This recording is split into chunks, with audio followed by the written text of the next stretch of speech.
everyone, so today I thought I would film a transformation video making over a Barbie I just got at the flea market this weekend, and that's going to be 1983 Loving You Barbie. I decided I wanted to make this transformation video, number one, because flea market season's just been really slow, so I haven't been getting a lot of dolls to make these sorts of videos for you guys, and people constantly request that I do more of them, and it's not that I don't want to film them, it's just I don't always have the dolls to film the videos, and obviously I don't buy dolls just for the sake of making videos. But I found this Barbie at the flea market on Sunday. I've actually seen her at our flea market for about a year now, but more on that in a minute. And I thought I'd walk you guys through making her over because she is a little older. I get questions all the time about whether or not cleaning older Barbies, like 80s Barbies, is different than cleaning newer dolls. I think there's a big misconception about newer dolls and older dolls. The truth of the matter is, like, 80s, 90s Barbies, they're pretty much the same animals. In fact, 80s Barbies tend to have mostly saran hair, so the early ones anyways, so they're actually better quality and they tend to respond better to like being made over in the first place. So I just wanted to walk you guys through making her over so you can see that, you know, she's not really any different than a Barbie you'd buy in the store today. Just a really special doll to me because one of my very first, like, old 80s Barbies from the early 80s was a Loving You Barbie. I still have her. If you watch my 60s, 70s, and 80s collection video, she's featured there. I got her at the Salvation Army in a big case with a bunch of other 80s dolls, and back when I was a kid, I didn't know who she was, but she really fascinated me. She has one of the more unique faces, in my opinion. I saw her inside our local flea market for $1 like this. I didn't feel like I could justify buying her, but I just couldn't stand seeing her sit for like another year in the dirty flea market by herself. No one was going to buy her because of where the dolls were, in a container on the floor, so I decided to rescue her. She needs earrings, she needs a new outfit, she needs a bath, so I'm going to walk you through the entire process. It's not really like a tutorial, but I always kind of share some of the tips and what I'm doing with you guys, so I hope you enjoy. So first things first, Barbie's raunchy clothes have to come off. And this poor skirt is super stretched out. And then I also had this Scaremaster Gina flyer that's just going to be video bombing because I got her at the flea market as well for $5 if you didn't see her price tag. I really wanted Scaremaster Gina since she came out. I'm pretty sure her name is pronounced Gina Fire, but Colin and I always call her Gina. And since Gina has some jewelry and she's not squalid or anything, I'm just going to put her little jewelry bits in this jewelry bag and then put this in my Bratz case here I got from Craigslist a long time ago. So just a handy little tip if you're washing dolls and, you know, you're either not washing their clothes or their clothes have been washed and you want to make sure that they're safe so they don't get lost, it's good to like have a little case or like a designated basket to put the things inside. Also, like if I need to photograph clothes for some reason, I'll put them in here, and I have the jewelry bag for really small things like hair ribbons, or if say a snap fell off an outfit, stuff like that. And then I just keep this on a shelf in this room, so it's all nice and safe. And I have added their clothes now to the laundry tub. I got this at the flea market. There was actually some holiday Barbies in it when I bought it, and originally I was going to donate it, but when I was looking at it and I saw the handles and I saw how deep it was, I thought, if I like really sanitize this, I could use it to do the laundry, and that was opening day at the flea market in 2014, so I've used this for like over 3 years now, close to 3.5, and I love it. And this is what Barbie's legs looked like underneath her skirt. They are disgusting. I really hope that you are getting the full view of that. Pretty nice condition. She's got like a little chip here, so I'm excited that she's such a pretty doll. And then I want to take these gross elastics out here. Another step that I do when I get dolls is I keep a detailed inventory of all of my dolls in my collection, and this is my 80s Barbie inventory. I have so many and so many duplicates that I have them broken down by individual year, and you can see I've added in my new Loving You Barbie. I have 3, and I keep track of their country makes just so that when I take pictures for Flickr, I know if I need to take a new facial close-up because I feature all of my country variants. Set up my cleaning station with a towel to cover the counter, my diluted gel, conditioner. I already have the dish soap, wide tooth comb, fine tooth comb, the dirty dolls, the toothbrush for the scrubbing, my favorite perm bowl, and I'm going to put baking soda in this little dish. I don't really need that much because it's just the two of them. And now I'm going to wash Barbie. Before I do, I want to get these like braids out. And so one of my little tricks to get the braids out easily is I'll just take the bottom pick of my comb and I'll just lightly loosen it up. So I'm gonna start washing her in the sink.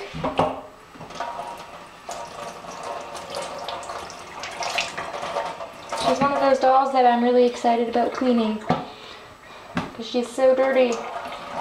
I wet my toothbrush, put some dish soap on it, and scrub her away. I'm going to be kind of extra gentle on her face because she does have that chip in her eyes that I showed you earlier. And what's cool about this Loving You Barbie is she has her ring. My other two do not. So I mostly just use the dish soap to get like a lot of the surface crud off. But for like the really set in dirt, the baking soda does the trick. And the toothbrush is actually turning brown. That's really gross.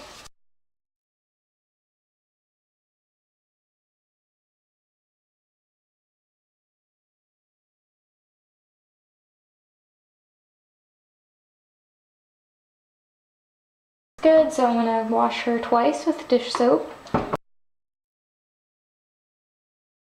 Barbie, you're gonna smell like honeyberry hula. Don't know what that means, but it smells good. And now I'm just gonna take some of my conditioner. Probably didn't need that much, but that's okay. And you can see because her hair was braided, it's really not all that tangled, and she's really not shedding that much. This water is like really hot, which is perfect because these dolls both have saran hair. I'm not gonna put Gina's head all the way in because she has some glue going on, some glue coming out. I do, however, want to see if I can fix Gina's hand because it's all bent. So I'm just gonna let them sit for a few minutes and then I'm gonna bring them to bed to dry. I didn't need the laundry to soak all that long, so I rinsed it already so it can dry with the dolls. And I'm just gonna spray the laundry tub down with a little all-purpose cleaner. Sometimes I use vinegar, just because if you never do this, your laundry tub will smell, and you don't want it to smell like dirty clothes. So the girls are drying in front of the fan on Colleen's bed, which is the official drying station. Barbie's hair is still wavy. With saran hair, it's a lot more resistant to heat, so if a doll's hair has been like in a ponytail a long time or braided a long time, it's going to take a lot hotter of a boil wash and probably multiple boil washes to get it like, you know, kink free or wave free. But I actually like the waves on Barbie, and so I just have a few pieces of clothes. Sometimes I just lay them on the bed with the fan instead of pulling out the drying rack. So while my dolls are drying, I have to get my two Loving You Barbies out from storage because if you didn't know, I have a guide on my Flickr of every doll in my collection, and I document all the duplicates too, just for fun, because why not? So I like to re-photograph the picture every time I get a duplicate or, you know, a new outfit or something. So that's why I have to get out my two Loving You Barbies. And whoever put these guys away last time did a really nice job. Sometimes they look a little sloppier. They're always in like rows, but sometimes if we're in a rush to like put the dolls away or something, they don't get laid super nicely. I love buying 80s Barbies. They're my favorite decade to collect, if you didn't know. I don't know why, I just love them. There's just something about like all the different variations they made and like the clothes, like the style of clothes, and they're really cool faces with all those eyelashes. So they can go downstairs. And then these two are going to go in my basket. So these are my two Loving You Barbies I already have. And I don't have an outfit like this for my new girl, but these two both happen to have theirs. I mated them both together. I only had one shirt that I got with this doll. But this is my doll from the Ken Suitcase lot. And she was actually on the wrong body when I got her, or she was decapitated. She wasn't with this body. And she has a little like chip in her nose, but I love her. And she actually is really, really beautiful despite her nose chip. She kind of reminds me of my iScapades Barbie named Christina for some reason. And then this is my first one that I told you about at the beginning of the video. She is from the Salvation Army. I've had her since I was 12 or 13, and I love her very, very much. And I'm going to put them in this basket here to wait.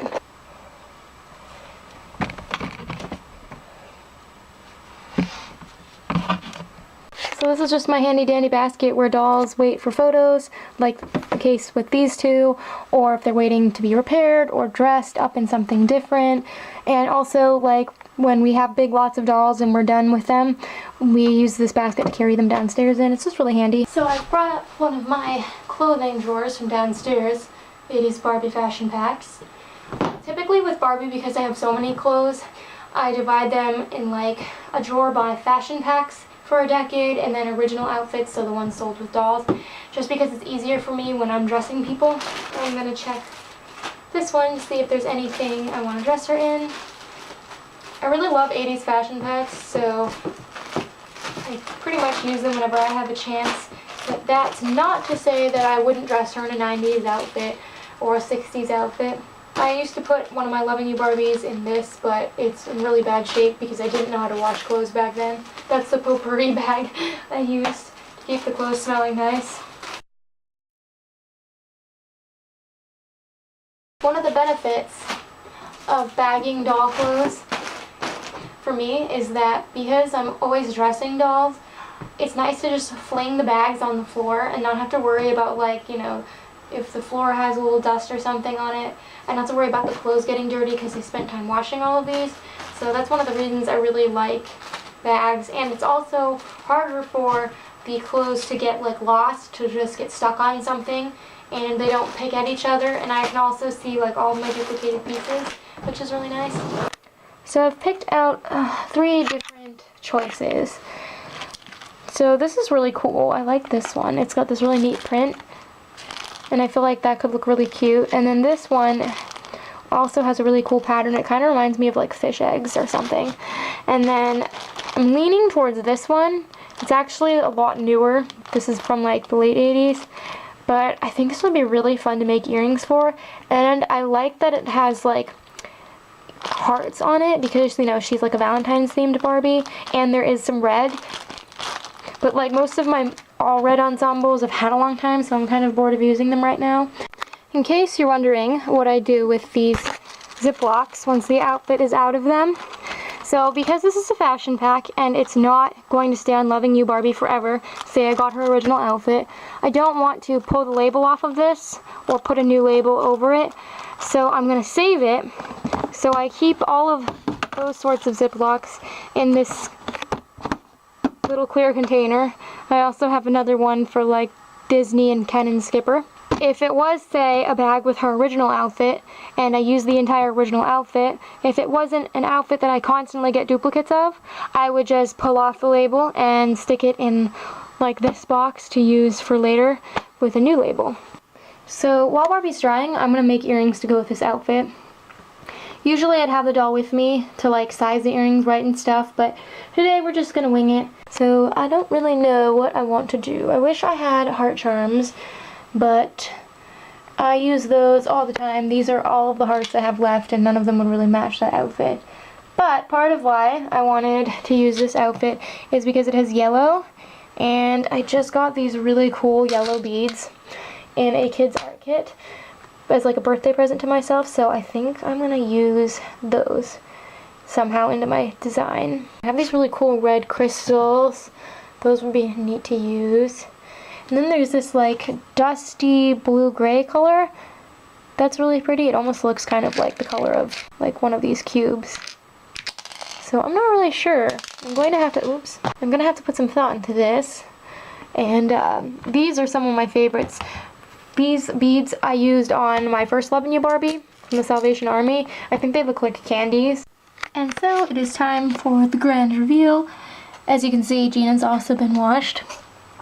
Her hair looks a lot better, and she's all squeaky clean. But the main attraction, da-da-da-da, Loving You Barbie.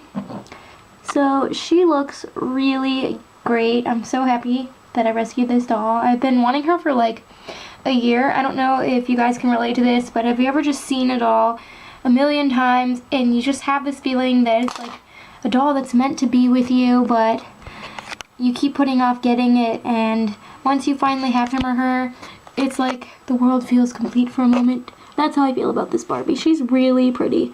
And these are the earrings I made for her, and she looks awesome in this outfit. And as you can see, her legs are all squeaky clean. I'm sorry, that was a butt shot.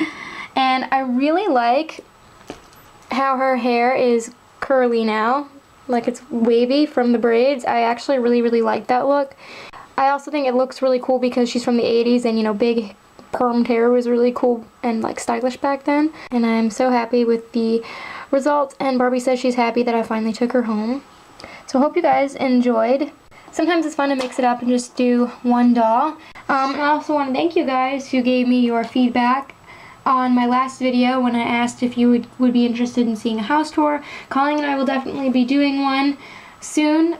She wants to be part of it, and since she works late, we have to do it on the weekend.